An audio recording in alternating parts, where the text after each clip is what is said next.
Hi, everyone. Hello, hello. Welcome to another episode of Feed Your Soul brought to you by Aish. I'm your host, Jamie Geller, and I'm very smiley today. I'm feeling like a little out of sorts because those of you that follow me and watch the show on the regular and know me are probably going to be like, oh my gosh, you got a new dress, Jamie. I'm known to wear basically only black. And then when I'm feeling wild and crazy, I'll go with like blue or gray, maybe brown. And I just saw this like green dress with flowers, which of course I bought in black first. And this just felt so spring and it made me smile and sparked joy for me. So I figured, let's try it. So that's why I'm guess a little kind of like happy and giddy today. And I'm just spring is in the air over here. Things in Israel are really feeling on the up and up. And this is the part of the show when I ask you how you're feeling and how things are going wherever you are. Want to know where you're watching from. I always remind our producer, Adam Bradley, hello in Istanbul. Wow. To put up the comments so that we can just see what you guys are at, what you're feeling. And since I shared that this dress, okay, love you too, sparks joy for me, I want to know what sparks joy for you. I can imagine that most of us are going to say cooking. So this is the perfect time to introduce my special guest today, who's so impressive. But if it's cooking, if your answer is cooking, I want to know what it is that you're cooking that's bringing you joy and happiness right now. And even aside from cooking, what is it that's making you smile right now? There's so many reasons, right? We're going through challenging times right now. There's so many things that we could be looking at that could bring us down. I want to know what's bringing you up. And this way we can really just, inspire each other and bring joy to each other. Wow, I see people are like here, Egypt, Istanbul, unbelievable. I love the Milano. Okay, wow, Italy, Brooklyn. Hello, everybody. I think you're really going to want to meet my special guest, and we're just continue this sort of United Nations. Hello there in Israel of audience and members. I'm sitting here in Israel. Our guest is from Australia. Dr. Samantha Pillay is a surgeon, businesswoman, educator, public speaker, single mother, and author of the No Recipe Cookbook. Now, Dr. Pillay, you make me feel like an underachiever. Wow, what a bio. That's something coming from you, Jamie. Good morning. Good. Well, for me, it's 7 p.m. I'm in Israel. For you, is it 1 a.m., 2 a.m.?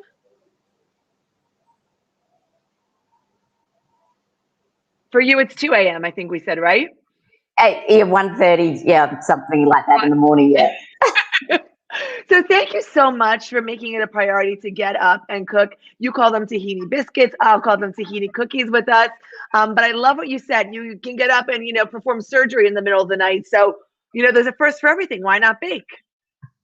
I hope so. That's right. Okay, so tell us, please. Go ahead, get started with the recipe. And I love that this is from your book, not from your book. You have the No Recipe Cookbook. This is something that you created exclusively for us. So let's get started, and then we'll talk as we cook. Okay, and I'll keep talking. Sorry if the connection misses. So I'm going to cook the way I cook. So the way I cook is I don't measure everything out like you normally see in cooking shows. I just kind of do it as I go. So the first thing I'm going to do is just 100 grams of butter. So usually if I'm making biscuits, I just make up recipes, which is why I made this one up. And I'll cook with equal quantities of butter and sugar. Because this is tahini, I've replaced some of the butter with tahini. So I only want about 100 grams of butter. I'm going to put half butter, half tahini in. But the sort of method of cooking I use, if it's not perfect, it doesn't matter. Can I ask you, I know that we have a slight delay, so I want to just hear from you. It's so interesting, the No Recipe Cookbook. I would have imagined that it's only cooking. That baking is a lot more of a science. So it's unbelievable to me that you have baking recipes that really require no recipe. Like, how did you discover that you don't have to actually weigh and measure when it comes to baking? By trial and error. So cooking is a place where I can be creative, and I can't do that in the operating theatre. So I will just try different things. Cookies are a great thing to have, like a basic recipe with flour and sugar, and then just else you want in it. I'm sure there's some very fine baking and sponges and things where the quantities are important, but there's definitely we call it slices, and I'm not sure what you call it, but like a bar, and Yeah, a cookies. biscotti, a bar. Yeah, for sure. There's certain things that do lend themselves to not having a recipe. So this way you could use just butter. You don't have to use butter and half tahini. You could use sorry, I'm just got to watch the scales as well. But the idea is sort of equal fats to sugar. So like it would be the butter and the tahini are equaling the amount of sugar. Yeah. So I usually have about equal amounts of butter and sugar. So here I've done half tahini and half butter, but you could use peanut butter as well. And so then I love that. I love that you shared that. And I feel like the tahini is very, very nutty and toasty. So peanut butter or maybe almond butter, would that be good as well here? Yeah, you could use. I mean, you could use half butter, half sugar, and then you can replace half the butter with whichever replacement you want, whether it's peanut butter or almond butter, any nut butter or tahini. So I've got equal quantities of butter and tahini in there, and then the same quantities I'm now going to use of sugar. So I've got caster sugar, so I'm going to put 100 of caster sugar and then 100 of icing sugar. Great. So by caster sugar, I think in where I'm from in New York, we call that granulated sugar, and then the icing sugar we would call confectioner sugar. Yeah, icing sugar is confectioner sugar. I'm not sure what you call caster sugar, but it's like sugar crystals, like fine sugar crystals, but finer than like you'd put in your tea or coffee. Oh, okay. It's for fantastic. Baking. Great. I love that. And I love that you said that cooking is a skill that everyone should have. I'm going to put this on the mixer, which is going to make a bit of noise. Okay, fine. We'll let it go. Well, everyone, you can please post your questions if you have any for Dr. Pillay. Let us know. Again, keep just commenting where you're watching from. What is your favorite thing to make with tahini? I would love to know. And I think it's really, really interesting. Like I said before, to those that are tuning in, this is Dr. Samantha Pillay from the No Recipe Cookbook. And she's making tahini biscuits or tahini cookies. So we're learning how to bake without a recipe. So I love this. Keep going. So one of the things I should have mentioned is the butter's soft. That is kind of important to have soft butter. Otherwise, it's really hard to whip it. So if I forget, because I'm always trying to do things down to the wire. I've got softened butter, which would be a bit like margarine, which I suppose you could use. Or in Australia, I can put it outside for a few minutes, or something. But it'll make a big difference if the butter's been left out and not straight out the fridge. That's one key thing. Very important tip. So for everyone tuning in now, she's just whipping together the butter and the sugars. I'm just scraping this down so that it's even. But the trick with creaming the butter and sugar is it's got to change colour. So I'll show you in a sec, but I know it's whipped when it goes much paler. It almost looks whitish. Obviously not as white with the tahini. I love that. Do you want to just share what the other ingredients are while we're waiting for that, so just people know what to prepare in case anyone's cooking along?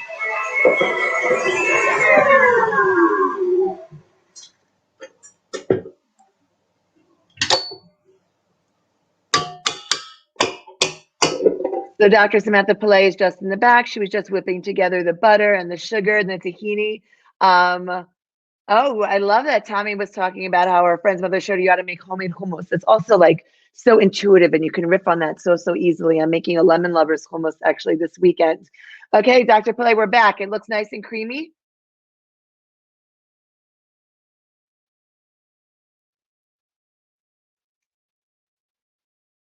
There we are. I think we lost her main camera, but we do have the side camera, which is fantastic. So we're seeing her trying to reconnect to us. But in the interim, I was asking you guys, what is sparking joy for you right now? please tell me what it is that you're baking or what it is that you're cooking that is bringing you happiness and comfort and or something else entirely. Like for me, it's this green dress, like I've told everyone. Okay, so we see here now in the side camera that the butter, sugars, and tahini have been whipped together and they're a beautiful pale color. And the softened butter made sure that now they're ready and done. Oh, okay, I hear you again. Amazing. Yeah, obviously the internet connection is not our friend tonight. So that doesn't take long, especially if it's been softened. And then I'm one of the things with the No Recipe Cookbook is really trying to make sure that people who don't like cooking can cook. A lot of people think it takes too long or it's too much work or there's too much cleaning up. So that's why I don't sort of use a lot of measuring things. I just put things straight in the bowl. So what I'll do now is I'll add the flours. So I want to add equal quantities of plain flour and corn flour, which I think you call, I'll think of it in a minute. But why is it that we're mixing the cornstarch? Yes. Why is it that we're mixing the flours? So with that, yeah, you could just use all plain flour. It'd be fine. Sometimes when you use the cornstarch, that makes it a little bit lighter, and the tahini can be a bit of a heavier flavour. But you could easily do this recipe with just straight flour. No problem. Thank you. Okay, great. I'm so happy to know that. So I'm putting in 80 of flour. And then, so basically everything is on a scale. That's kind of how you have I just re-zero. Right. I'm just re-zeroing in between additions. That's very important. Almost as important as the softened butter would be to re-zero the scale.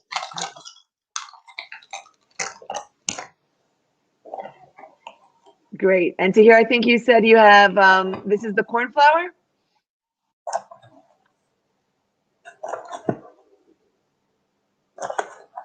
Great. So it looks like the corn flour is going in. And I think that there's also some almond flour or almond meal in the recipe. That's this. So yeah, I put about 40. So that then makes the butter and the flour quantities equal. And there's flex. I've used it equal by weight, but if you were going to use cup measures and equal, it would still be just fine. Great. So if I wasn't using this, you could just add, I did 200 of the butters. You could just do 200 of flour and not worry about doing the corn flour and the almond meal. But together they're adding 200. But again, it wouldn't matter. When I'm sometimes making this, when I mix it, I'm going to get a consistency to allow me to make biscuits. It's almost like you want it to stop it before it gets to the point of crumbly. You don't want it to get too crumbly because you can't really make biscuits that hold together. So I can actually just add it from the thing in the bowl up mixing and tell when it comes together to the right amount of flour. So I tend to vary things all the time, be creative, try different things. You know, if I was putting in lemon juice to make lemon biscuits, I'd need more flour. If I've got dry ingredients, I might need less. So with a basic sort of recipe, you can just make it up. It's not as hard or as important, I think, as people pretend. So I'm going to put in half a teaspoon of the baking powder. You could use baking soda. I love what you've done, Dr. Samantha, with this cookbook, because first of all, you want to show people the No Recipe Cookbook that like it's not overwhelming to cook. You can do it. And then even as you're cooking and baking, you're giving so much permission to riff and interpret on the recipe based on what we have around or what inspires us. And I love that confidence in the kitchen that you're giving people that might not be so inclined or feel so creative in that space. That was the idea. There's a lot of cookbooks for people who cook, and the thing is that there's a lot of money you can save if you're actually dependent on eating out or buying prepared meals. It's not really that healthy. There's portions. If you're eating out, you might get more than you want. There's a lot of sugars and stuff that can be put in even savoury meals and sauces. You know, I know if I was when we're on a holiday, not anymore, but before COVID, if I'm on a holiday and I'm eating out every night, I put on weight quickly. So I'm putting in a teaspoon of cardamom. So the idea of home cooking is really healthier. You know it's in your food. You know you might be happy. I put sugar, but I'm not putting corn syrup. And you know the savings are huge. And with COVID, I'm very good at making up a meal out of what I've got. So whatever's in special might be what I buy, and I'll shop once a fortnight, which comes out of me being too busy. I'm too busy to do anything other than shop once a fortnight and meal plan. So cooking at home can saves me you time. Actually translate what a fortnight is? Oh yeah, 14 days. I shop every 2 weeks. Well, at times in COVID, once every 3 weeks. So I meal plan, and then I'll shop, and have it all worked out for a whole 2 to 3 weeks. I go to the shop once every 2 to 3 weeks and buy the food, and I know what I'm going to make. First of all, that's unbelievable. We want to switch to the side cam now, and I wanted to see if you could just tilt the bowl toward the camera so people can see what you're adding. And one of the things that you added was cardamom. Yeah, just like get in there, just like a little bowl camera over here. Cardamom, I love that you added that to the tahini. Cinnamon, cloves, cardamom, nutmeg, all beautiful, earthy, toasty, slightly sweet spices that are excellent with tahini. So, okay, looks good. Are we ready to mix yet? Yes, we're going to mix. Okay. So I changed to a flat blade. Great. So guys, say hey. Let me know what you're thinking about this recipe. Thoughts on having like a no recipe cookbook or no recipe recipes. I feel like it's a godsend idea, but I'd love to hear from you. And we were talking about tahini. So we want to know what you love to make with tahini. I've got something special to share with you just in a few minutes. One of my favorite uses for tahini, or tahina as we call it, but here in Israel. So but I'm just going to add the nuts, throw the nuts in. So I'm hoping to see that. You have, I think you were talking about pistachios in there, almonds. What are the nuts that you're adding? So I've added pistachios and almonds, and I've put equal quantity, 60 grams. You can put whatever nuts you wanted. You don't have to put nuts. You could put something else in. Again, I've used slivered almonds and whole pistachios, but you could chop the pistachios. I kind of go for whatever's the easiest, whatever's the fastest, and whatever's going to cause the least washing up. Excellent. Okay. I love it. I love that. You guys can see below that we're putting a little ticker at the bottom. Baking, eating dessert for me actually brings me joy. And we want to know for you what's bringing you joy at the moment, what's bringing you happiness in your life. Let's see here. Decluttering your house is bringing your family joy, Tammy. Oh my gosh, I can relate to that. Whenever time I declutter, I feel like I've just like lost 10 pounds. Okay. So it's a quick way to like sort of feel nice and light and healthy. Now, what are you adding here? Yeah, so the honey. So I could have actually started to add that earlier. I've just realised because we're chatting that I hadn't put the honey in. It's hard to cook and talk at the same time. I always tell people, like, I do this so much better when the cameras are off and no one's looking. Yeah, it's the same as operating. You can. I'm not one to chat. Obviously, you need to talk about what you need, but if there's at certain points in an operation, I can't talk. I got it. Okay, so this is the point where I'll do the talking. We'll let Dr. Samantha Pillay go ahead and whip everything together. She added the nuts. She added the honey. And we were talking about decluttering before, baking, a new dress, all the sort of the things that bring you joy. You guys tell us where you're watching from. We've got people here watching on YouTube, on Facebook. As a chef, it makes you happy to always cook something new. I love hearing that from you. You like into okay, it's hard for me to see everything, but you like to hear about and people who enjoy things that are delicious fillings. Okay, that's great. Sorry, I think you should get glasses. I could make things bigger. Okay, let's see here. Yeah, let's go ahead, show the side camera. Dr. Samantha Pillay is back and better than before. She's whipped everything up. Oh, so it's like sort of very coarse and crumbly. Yeah, so it's almost, it is. And if I take it out, well, you can probably see, I can still push it together. Oh, so it's soft. Very right. It forms very easily into like that biscuit cookie shape in your hand. I love that. Yeah. So what I'm going to do now is just make a tray of cookies. So for ease, because the whole point is really having this simple, I put the nuts in. You could just, I have used this and left the nuts and used the nuts just for decorating on top. Right. And then sprinkled sea salt, but I put the sea salt and the nuts in because it's just easy. Once I've grabbed a spoonful, like a dessert spoonful, I can actually just roll it by hand and flatten the biscuits. I love that. I love no special equipment, just using, I would say, the hands. It might not seem like it comes together, but it does come together quite nicely. Yeah, it looks like it comes together beautifully, and I would have been surprised by just seeing that like big coarse crumbles, but it looks like nice and soft and pliable and easy to work with. And I was saying before, my favorite kitchen tool, people always ask, I say the two hands that God gave me. And I love watching just like, rolling it together, rustic, free form, and then just patting that down. It's fantastic. When you've got the butter and sugar quantities that are sort of equal, right, you're getting close to almost what we'd make like apple crumble topping.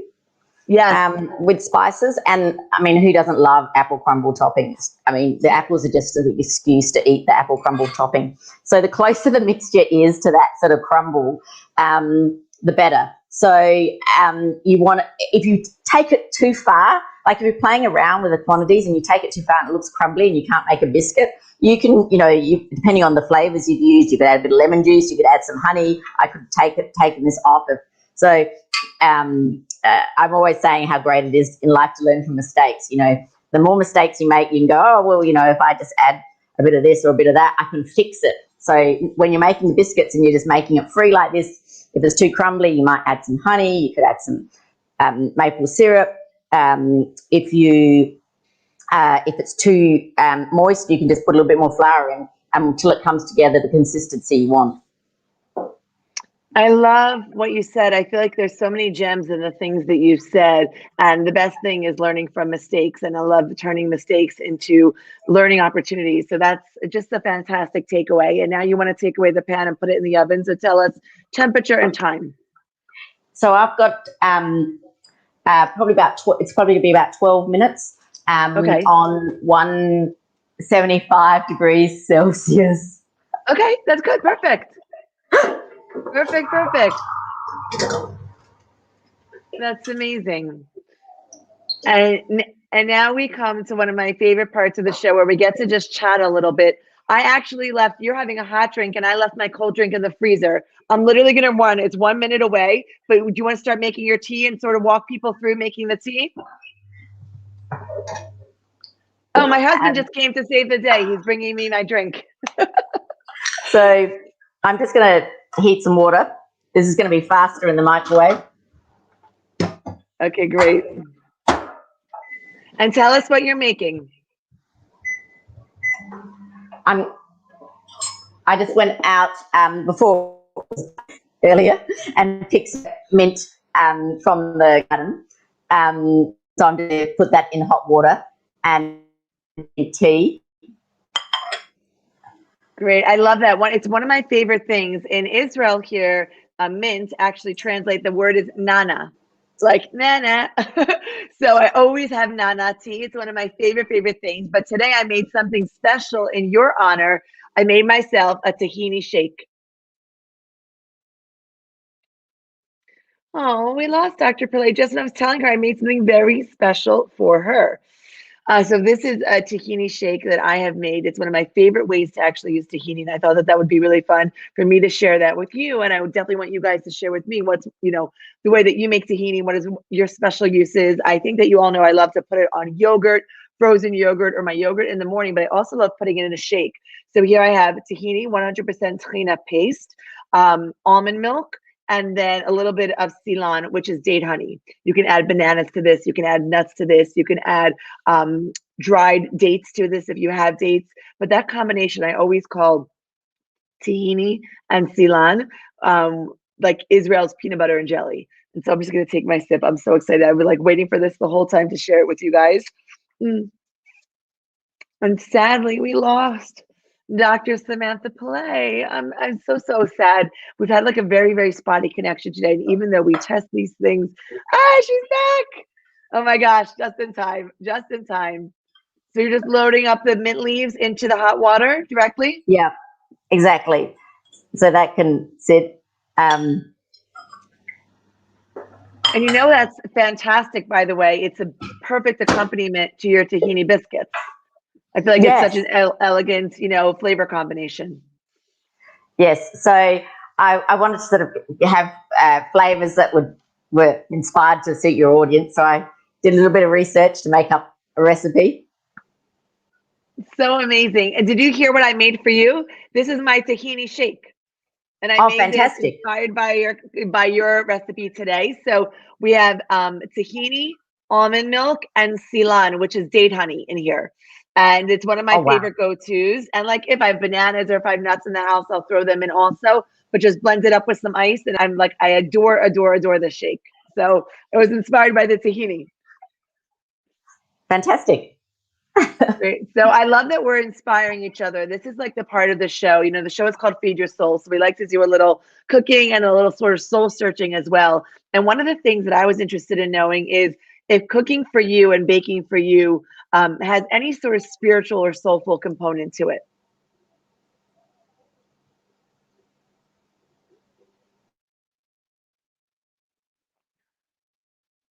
Oh, can you hear me now? I'm just waiting for that feed to come through. Let's see if Jamie, you we should be.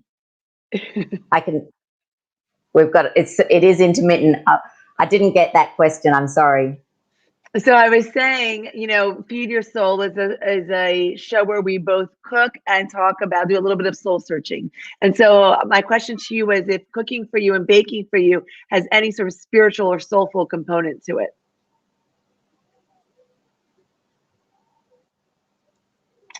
Ah. I got just the question. Just as you were about to launch into the question, it went off. Just try the question one more time. Let's see if 3 is a charm. The question is, does cooking and baking for you have any sort of spiritual or soulful component to it? Absolutely. So for me, it's a bit like time out. I'm really busy and I'm really stressed. So to get lost in cooking is the perfect thing. It's like, I suppose, people who are painting or doing anything where you can get lost in it. And so that's why for me being creative is really important. I don't really want to follow a recipe. That just makes me feel a little bit more stressed when I think I've got to follow a recipe and do what the recipe tells me to do, stick to the ingredients. Whereas if I can just go into the kitchen, look at what I've got, cook without a recipe, vary the ingredients, then I can get lost in it and I can enjoy the whole process a lot more.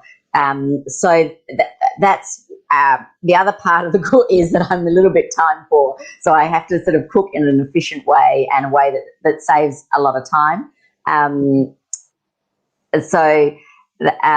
It is a really important part of life. I love home cooking. I love the smell and the flavors. I think if you're a mum, that being able to have a house where you cook at home is really important. I feel a lot more nourished and rested if we have a meal at home than if we go out, even though I'm cooking it. Yeah, it's so interesting, right? You would think that it's extra work, but it's actually, you're saying, quite the opposite. Yeah, well, for me, it's actually, by the time I get home from work, I've got decision fatigue. If one person asks me another question, I think my head's going to explode. So in actual fact, even trying to look on a mobile phone and choose for food to be delivered is just overwhelming. Whereas if I meal plan, I know what's for dinner and I just can walk in and, turn the oven on or get something out the fridge, especially if I've prepared. I can have dinner on the table in 20 minutes with minimal washing up. It's actually less effort and less stressful than getting takeaway or eating out. And I'm almost hangry by the time I get home, and I can have food faster than I can get it delivered, and I don't want to wait. Yeah, it's so funny. The first time we'd heard the term hangry, probably I don't know, it was 6 years ago. My husband's like, oh my gosh, so that's what you've been for the last 10 years.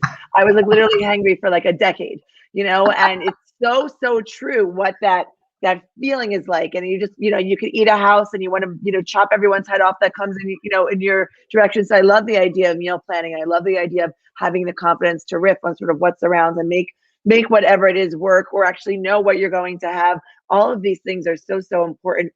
What I want to know from you is why a surgeon and a businesswoman and an educator and a public speaker and a single mother goes to write a cookbook, which sounds like something so easy compared to all of your other accomplishments, but it's quite detail oriented. It's a big headache. It's a big undertaking. Why? I mean, there's a lot of people that go through life thinking, oh, one day I want to write a book. And then when you get to that second half of your life, you start to think, oh, I better start doing some things on the list. So, but I was sort of passionate really about wanting people who didn't I think there's people now growing up in households where they don't really learn to cook because there's not a lot of cooking happening in the home. I mean, I learned to cook when I was a kid and growing up in a household because there was cooking and my son can cook. And if you're in a household where there isn't people cooking, you're not really having that skill. So really trying to allow that cooking to get to those people that need to benefit from the most from sort of healthy living, weight loss, saving money. Writing a book was just one of those things I always wanted to do. Like most first-time authors, you start writing a book, you never think you'll finish. You finish a book thinking you'll never publish. You publish thinking you'll never sell. And then, it's sort of taken off from there. And I've got this whole new sort of hobby of writing. In actual fact, I get lost in writing, so that's another way for me to try and unwind. The hardest thing for me is actually to switch off. So I've now found a new hobby of writing, and I'm just sort of writing articles and things online as well. That's another way for me to relax. I was at your site and I loved reading some of the articles, and they were very varied and very different. I actually found something that I wanted to ask you about privately after that you actually talk about that is, a very private issue. So very, very excited to be in touch with you about that. And everyone should check out your articles. I want to know, since this was kind of on your bucket list, like what else is on your bucket list? I'm going to check the biscuits. Oh, yeah. Okay, that's a good thing to do. Good. Yeah, they're just about ready. I was thinking it's just about time. It is just about time. Okay. They don't get burned yet. On my bucket list, oh my God. Most of the things, I mean, the reason I went into medicine was to help people, and having a career where you can actually change people's lives is the best thing ever. And that's really been the motivation about writing a book. Behind it was the thought that maybe this book could help people. And then if you've read my articles of what they've been on, alcohol, importance of cooking in the home for children, incontinence, most of those articles still have a flavour of trying to provide value to people somewhere in their lives might resonate with them and help them. So that seems to be the underlying factor. There's a lot of things. I'd like to write more books. Do a lot of education with incontinence surgery, which is the area I specialise in. So I'm always looking for new things to do. I have ideas all the time that I can end up sort of following through, whether it's a business as well. Sort of that's another big part of what I do in the sense that I work as a surgeon, but I also run a surgical practice that might be slightly unique in America. Most of the surgeons I don't think actually own the practices. Right. I think, I'm not sure how it works there. So running a business is another whole thing, but I'm very passionate about business. I love the problem solving and the efficiencies that work with running a business. So at this stage, I'm really focusing on my writing, planning another book, writing online articles, and that's been a great hobby with COVID to have taken up. And it really suits time schedule for someone that can't commit, because all I have to do is work out when I want to open the laptop. So my last question for you, hopefully before we get to see the finished biscuits, is I see what seems to be driving you is helping people. That seems to be like sort of the constant theme, whether you're helping them, cook easy meals or meal plan or be healthier, or within your surgical practice or within your articles, they touch on different subjects. Why is that? Like, how did that become sort of your life's mission? And it's manifesting in so many different ways. But what is it that, I'm just going to take the yeah, biscuits out no, because please do. they're beeping. No, please do. I'm just taking a sip of my tahini shake while I'm waiting because I'm just like, I Yeah. love it. The that's a kind of interesting question. It's just always been what I've been focused on for as long as I can remember. When I was young, my father was a GP. But I'm not sure if that's what primary healthcare Yeah, physician, we the do. local Yeah, yeah. doctor. Yeah, and so that was in our family home. I had a lot of health problems as a child. I was born with a hip dysplasia condition that wasn't picked up at birth, and I failed to walk.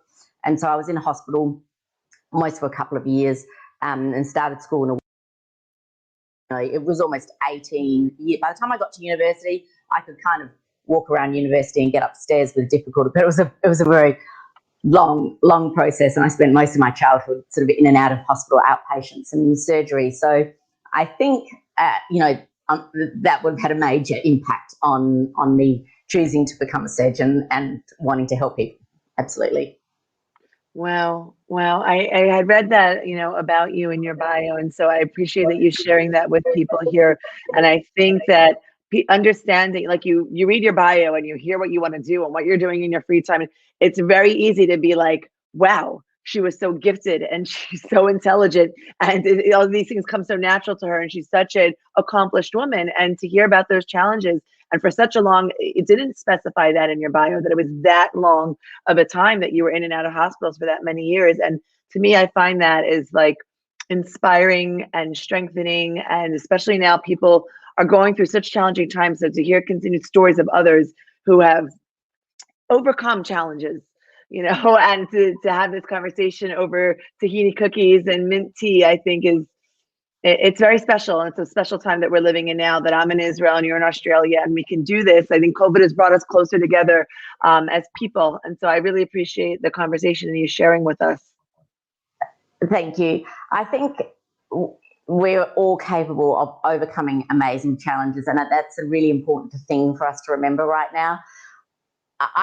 If you ask me how I've overcome challenges in my life, and I've had my fair share, I don't know how, but you just do. And I've been very, very good at digging myself out of really difficult problems that I've had to face in life. And if I can do it, I think anyone can do it. It's really, really hard when things don't go your way to get yourself out of problems, and it can take a long time, years and years and years, but anyone can do it, no matter how bad the odds are. And that's something I'd really like to be able to share with people, the skills I've learned of how I've managed to survive and make the most of the situation. I'd really like to be able to find ways that I can help people have the same success that I've had, without necessarily being in a situation where it's easy to get that success. And you're truly a success story, as we said, on so many fronts. Would you be able to share, before we go, maybe one place from where you draw strength, or something that others might be able to be inspired by? I missed half of that, Jamie. I just got the inspired by at the end. Sorry. I was just saying you are such a success story, and I was hoping if before we go, you could share just one tip from where you draw strength.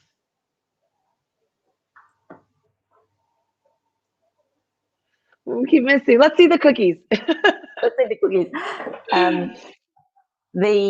So we've got. I did hear you say share just the one, but I didn't hear what the one Sure. thing you Oh, wanted the me to share cookies are was. beautiful.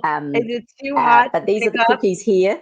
Yeah. So the other thing is, some people might make cookies with eggs, which will make it more cakey and rise. I tend to prefer my biscuits, cookies crisp, so I don't use egg, but that's another way of making them.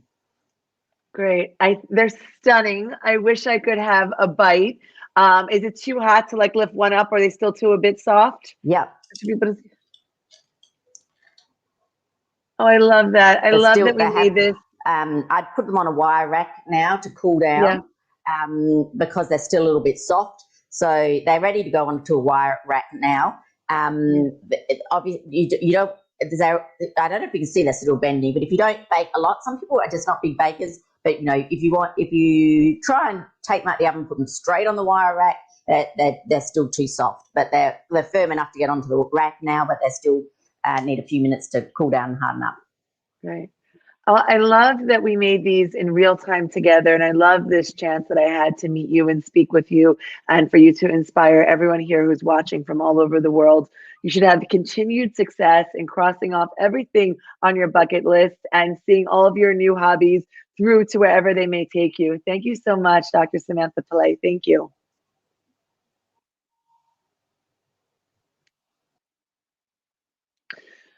Woo! Okay, we had a lot of technical difficulties with this particular show, but I feel like we said and spoke about so many important things. You know, we started the show about what is sparking joy for you, what's bringing you happiness in your life today. And so I always like to see, hi there in London. I always love to see what you guys are thinking and what you're feeling and kind of where you're at.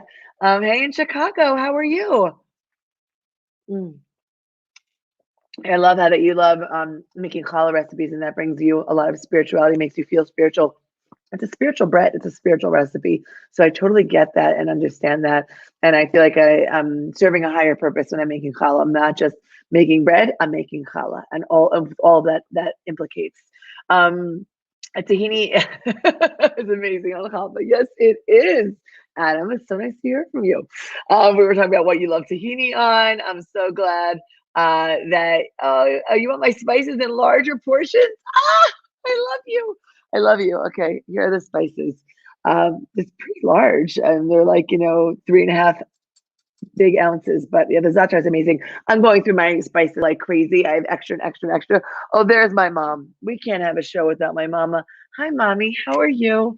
Um, one of the things that we were talking about, I think, at the end, because Dr. Samantha Pillay, the author of the No Recipe Cookbook, with whom we made tahini biscuits today, is such an accomplished woman. She's a surgeon, she's a businesswoman, she's an educator, she's a public speaker, she's a single mother, she's an author. And it's easy to say, whoa, like that woman was blessed with the success gene. That woman was just, I could never be like that. And she shared that she was in and out of hospitals growing up. She was born with hip dysplasia. She didn't walk for many, many, many years. And then when she finally did walk, when she was in university, it was with a lot of difficulty. She's overcome a lot of challenges. She referenced some others without getting into specifics. And so I think that it's always important to note that people go through so much. There's so many challenges, and so many people are able to overcome, and we need to get strength from each other and inspiration from each other, and to see that how such an accomplished woman really started with so many challenges. And like I said, she referenced lots of others throughout her life and throughout her career. And for me, it gave me a lot of strength today to hear something like that.